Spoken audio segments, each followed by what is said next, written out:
I was raised in the outdoors. Camping, fishing, hiking, skiing. I grew up learning by failing, by trying again, by figuring it out the hard way. I've never been good at sitting still. I've always learned by being curious, stubborn, a little bit necio. The kind of kid who doesn't believe it's hot until he touches the fire himself. I learned young that the best lessons don't come from being told. I believe life isn't meant to be watched, but rather it's meant to be stepped into. I'm not chasing comfort, I'm chasing aliveness. My name is Patrick Larson. I'm not here to prove anything, I'm here to experience it. The culture, the people, the world around me, and whatever it teaches me along the way. And this is Field Notes.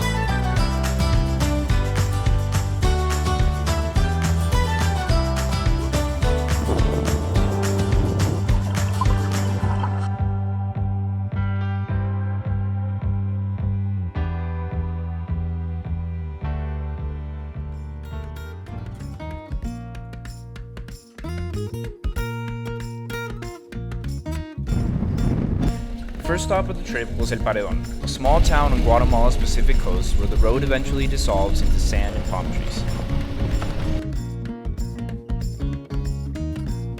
This isn't the kind of tropical beach people imagine when they think of paradise. The sand here is black, volcanic, shaped by centuries of ash carried down from Guatemala's volcanoes. And the Pacific doesn't arrive softly either, as the waves crash heavy and fast. El Paredon is a mix of worlds, from fishermen heading out at sunrise, surfers chasing waves, backpackers drifting through beach hostels, and locals who live by the ocean their entire life. The streets are mostly sand roads, motorcycles, surfboards, small food stands, beach bars, simple living, a little chaotic, but very alive.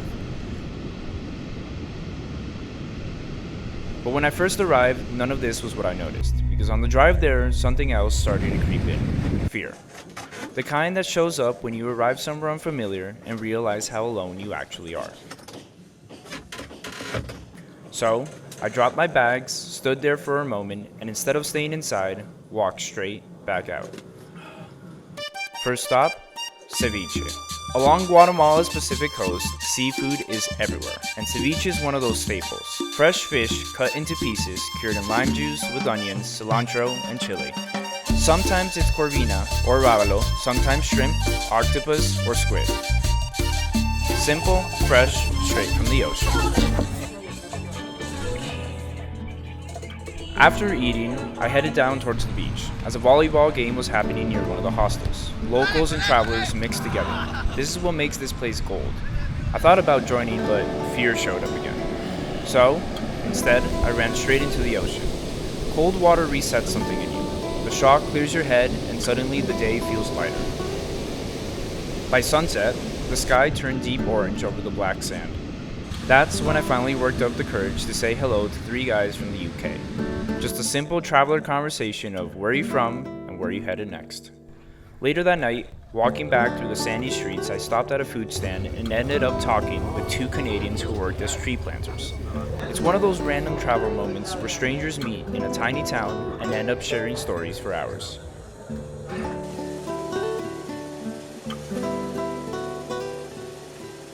The next morning felt different. The fear was gone, so I grabbed an acai bowl, walked the beach, took a few photos of the palm trees and fishing boats headed out to sea.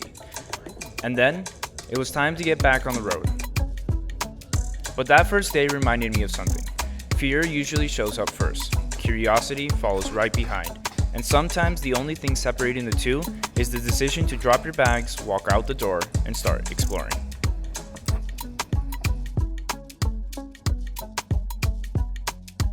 After El Paredon, the road climbs back into the mountains, the coastal humidity fades, the air cools, and palm trees slowly give away to pine forest and coffee farms. Eventually, the road curves into one of the most recognizable towns in Guatemala, Antigua, a colonial city sitting in a valley surrounded by volcanoes, Agua, Acatenango, and Fuego, one of the most active volcanoes in Central America, quietly sending small plumes of smoke into the sky throughout the day. Antigua was once the Spanish colonial capital of Central America, but after a series of devastating earthquakes in the 1700s, the capital moved to what is now known as Guatemala City. What remained behind was something entirely different. A city frozen in time, cobblestone streets, colorful buildings, old ruins scattered between cafe markets and small plazas. Today, Antigua is a mix of worlds, from locals selling fruits and textiles, travelers wandering with cameras, backpackers moving between coffee shops and hostels. But for me, Antigua's always felt different, because I grew up coming here. So when I arrived this time, something inside me relaxed immediately. Unlike El Paredon, there was no fear. The place felt familiar. So I dropped my bags, changed clothes, and walked into town wearing what can only be described as a questionable outfit. Long socks, shorts, and a cheap tee. But something interesting happens in places like this. Everyone is busy living their own story. Tourists are staring at architecture, vendors are selling fruit, people are looking for their next cafe or their next photo. And somewhere in the middle of all that movement, you realize something simple. No one actually cares what you're wearing. Confidence isn't always about looking good. Sometimes it's just realizing no one gives a fuck. Later that afternoon, I headed out to camp on a coffee farm outside of town. Camping always brings something out of people, something closer to childhood. You build a temporary home out of whatever you have. My setup was far from luxury. Shirts on the ground for padding, socks rolled into something resembling a pillow, and the sleep was absolutely terrible. But the morning made up for it. When the sun came up, the farm was quiet. Coffee plants stretching across the hillside, birds moving through the trees, volcanoes sitting in the distance.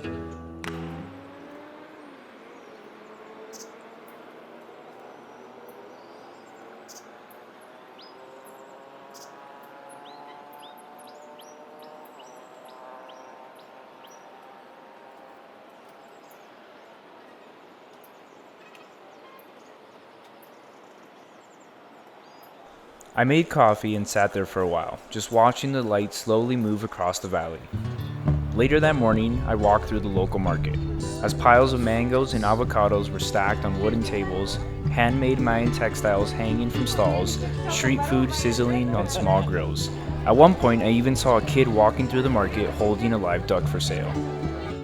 The kind of moment that feels normal in a local market and absurd everywhere else.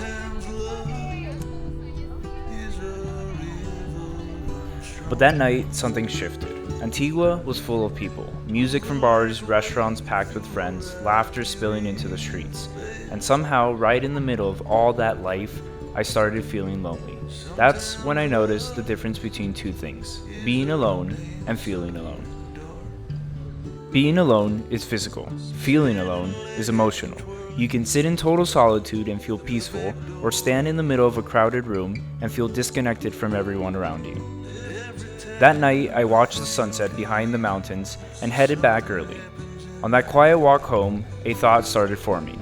Maybe what I needed wasn't more cities. Maybe what I needed was more nature. So, the next morning, I packed my things, and this time I decided to go deeper into the quiet.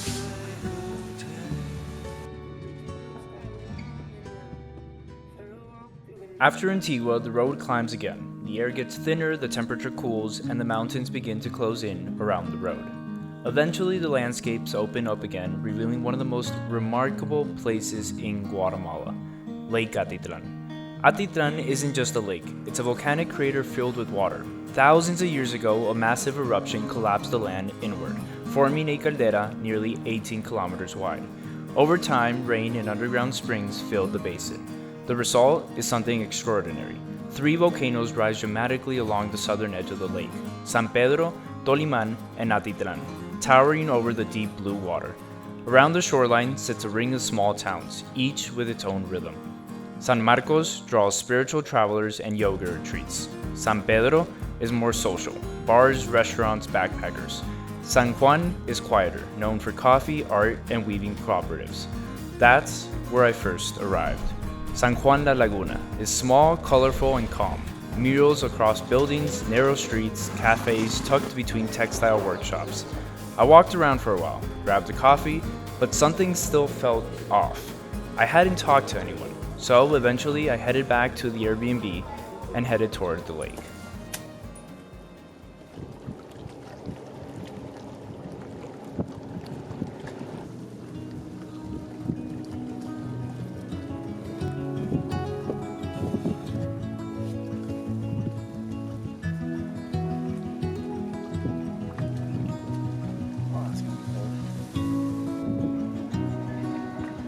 I stood there staring at the water for a couple of minutes.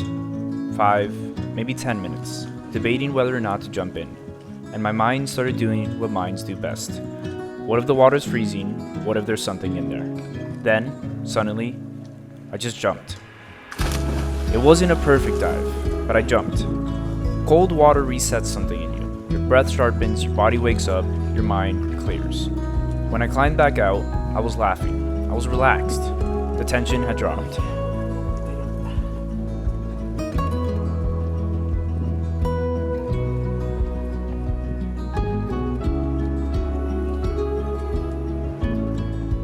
Soon after, 2 local guys came down to the water. We talked for maybe 10 minutes, nothing deep, but that small moment changed everything. You see, connection doesn't have to be complicated. Sometimes it just needs to exist. Later that afternoon, I headed into San Pedro, and instead of using Google Maps, I started asking locals for directions. Around Lake Atitlan, there's one simple rule to follow. Find the main dock, and from there, everything unfolds. I wandered the streets and found a small restaurant by the water, and watched the sunset behind the mountains. At one point, I noticed a group of travelers nearby, and I thought about introducing myself, but I didn't. Fear again. And that was okay. But just as I was leaving, someone stopped me. "Hey, are you solo traveling?" A group of Germans had noticed me sitting alone. I joined them, and we ended up talking for nearly 2 hours about travel, life, and the strange things you learn about yourself when you're alone in unfamiliar places. At one point I said it honestly, solo traveling fucking sucks. And they laughed, because they understood exactly what I meant. Eventually we finished our beers, said goodbye, and I grabbed the tuk-tuk back through the dark streets towards San Juan. The next morning I woke up early again. Coffee in hand, volcanoes standing quietly over the lake, and I realized something. Every time I arrived somewhere new, I felt fear. Your nervous system searches for safety in unfamiliar places. But after an hour or two, something shifts. You learn the streets, you find your rhythm. And right when comfort finally sets in, you leave again. Without realizing, that's what this trip had been doing. Training my nervous system. Learning to leave comfort and step back into uncertainty. So, I packed my bag, started the car, and headed toward the mountains of Quiché. Leaving Lake Atitlan, the road climbs north into the highlands of Guatemala. The drive into Quiché is long and winding through mountains and small villages scattered across the hillside. The landscape slowly changes, with fewer tourists, fewer cafes, and fewer signs in English. More fields, more pine forests, more of Guatemala. But that day, I wasn't paying too much attention to the scenery. After Antigua and Atitlan, I had convinced myself that what I needed was more nature. More quiet, more isolation. So, I kept driving, deeper into the mountains toward a small place called Acul. The closer I got, the more remote everything felt. And interestingly, the fear started coming back. Eventually, I reached the small center of town, a few houses, a narrow road, mountains surrounding everything. I pulled over and texted the place I had originally planned to stay, and had no answer. I waited. Still nothing. It was getting late, and driving back through the mountains at night wasn't something I wanted to do. So, I started looking for another place, and eventually found a small lodge nearby. Inside were 2 women working the front desk, a friendly one and the other not so much. I asked if they had a room, and she said yes. Very direct, no small talk. After showing me the room, I asked for the key. She looked at me and said something very simple. "There is no key. This place is safe." And of course, my first instinct was the opposite. But I dropped my bag and I stepped outside.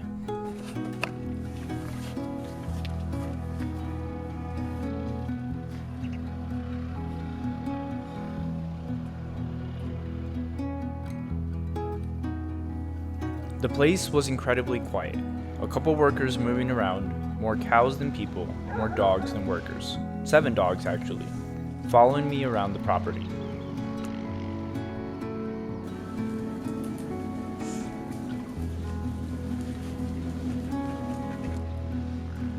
This place was incredible.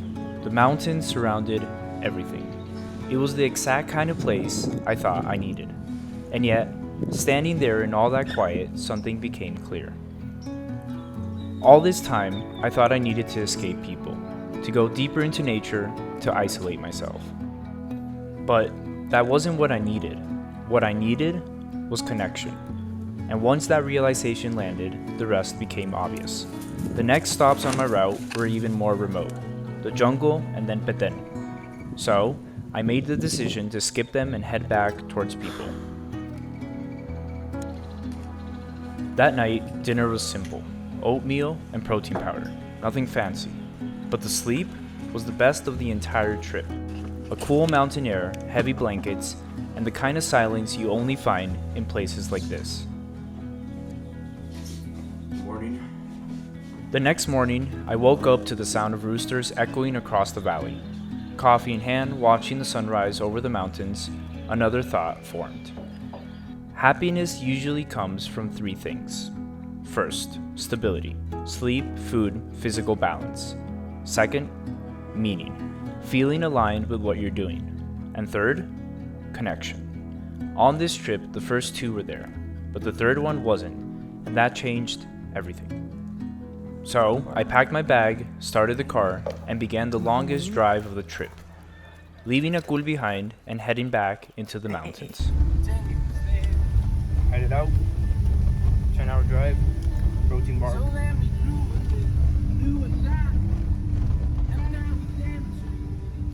The final drive of the trip was supposed to take 9 to 10 hours, so I left early. The plan was simple: arrive in time for sunset, cook a good meal, and settle in for the night. But travel has a funny relationship with plans. It rarely cares about them. Leaving Quiché, the mountains slowly give way to a completely different part of Guatemala. The air grows warmer, heavier, and the forests become thicker. Soon you're driving through Las Verapaces, a region known for dense jungle, rivers, and biodiversity. The road winds through deep green valleys, rivers appear out of nowhere, and bright blue water cutting through limestone cliffs, small villages tucked between the hills. It's the kind of drive where you constantly feel like you should pull over just to look around. Every few hours I stopped briefly, bathroom breaks, something quick to eat, then back on the road. Everything was going smoothly, until it wasn't. About 30 minutes from arriving, traffic came to a complete stop. Not slow traffic, I mean standstill traffic. 15 miles from the destination. At first, I thought it would be 20 minutes, maybe 30, but those 20 minutes turned into 2 hours. A truck had flipped ahead on the road and crews were trying to move it. The entire highway was blocked. Phone signal was weak, no internet, no podcast, no movies. Just me and the waiting game. At first, I was frustrated, like really frustrated. 2 hours stuck on the road after such a long drive. But after a while, something shifted. I realized there was absolutely nothing I could do. There was one road, no alternate route, no shortcut, no control. So I stopped fighting it. And strangely enough, the moment I stopped resisting, the tension dropped. So, after a long wait, the road cleared, and I drove the final stretch and arrived at the last stop of the trip. Rio Dulce. Rio Dulce sits in the eastern part of Guatemala, where Lake Izabal, the largest lake in the country, empties into a tropical river that eventually reaches the Caribbean Sea. For centuries, this river was one of the most important trade routes in the region. Spanish ships once traveled through this narrow waterway carrying goods toward the Caribbean, which also made it vulnerable to pirates. So, in the 1600s, the Spanish built a fortress to defend the passage, Castillo de San Felipe de Lara. The stone fortress still stands today at the nearest point of the river, a reminder of a very different time. When I arrived, the sun had already set. No sunset, just a quiet arrival after a long drive. I dropped my bag and I made something simple to eat. Nothing fancy, but sitting there cooking after a long drive, I realized something the traffic had reminded me of: the difference between pleasure and meaning. You see, pleasure is immediate. The perfect sunset, a smooth drive, everything going according to plan. But pleasure is also fragile. The moment something goes wrong, whether traffic, rain, delays, the experience feels ruined. Meaning is different. Meaning comes from the journey itself. Some moments are good, some moments are terrible, and most are ordinary. But none of them define the entire day. You see, a beautiful sunrise doesn't guarantee a great afternoon, and a bad afternoon doesn't erase a beautiful sunrise. They're just moments. The next morning, I woke up excited for sunrise, but when I looked outside, rain. Clouds everywhere. For a second I thought, well, this sucks. But then I remembered the lesson on the road. Weather is another thing you can't control. So instead of chasing the perfect sunrise, I made a coffee and sat with the rain. And strangely enough, it was peaceful. Later that morning, the clouds slowly began to clear. I took the boat out on the river, explored the jungle, fished for a while, watched birds moving along the shoreline. The day kept unfolding. Storms came and went. At one point, rain started falling while the sun was still shining. And suddenly a rainbow stretched across the river. It lasted maybe 5 minutes, but it felt electric. It was one of those moments where you feel completely alive. That evening, the sunset wasn't anything special, just a quiet end to the day. But the real moment came the next morning, the final sunrise. A clear sky, a soft light moving across the river. I picked up my phone to take a photo, and then I stopped. I turned it off, because some moments aren't meant to be shared. They're meant to be lived, and that sunrise was one of them. You won't see it, because you weren't there, but I was, and that was enough. And if there's 3 things this trip has taught me, it's this. First, traveling sucks. Not because it's bad, but because it strips you down. It forces you into uncertainty, it tests your patience, your comfort, your nervous system. And in doing that, it gives you answers you didn't even know you were looking for. Second, happiness usually comes from 3 things: a stable body, a sense of meaning, and connection with others. Remove one of those, and something starts to feel off. And third, presence. Life is just a collection of moments, good ones, bad ones, and mostly ordinary ones. And when you stop trying to control every moment, you finally start experiencing them. And that was the journey all along. So here's a reminder to look at life that's pouring into you. And so my friend, let me tell you once again, and you know that it's true.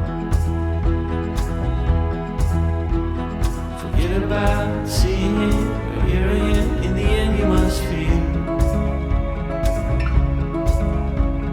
Forget about all you know, you need to grow, it's okay to let go.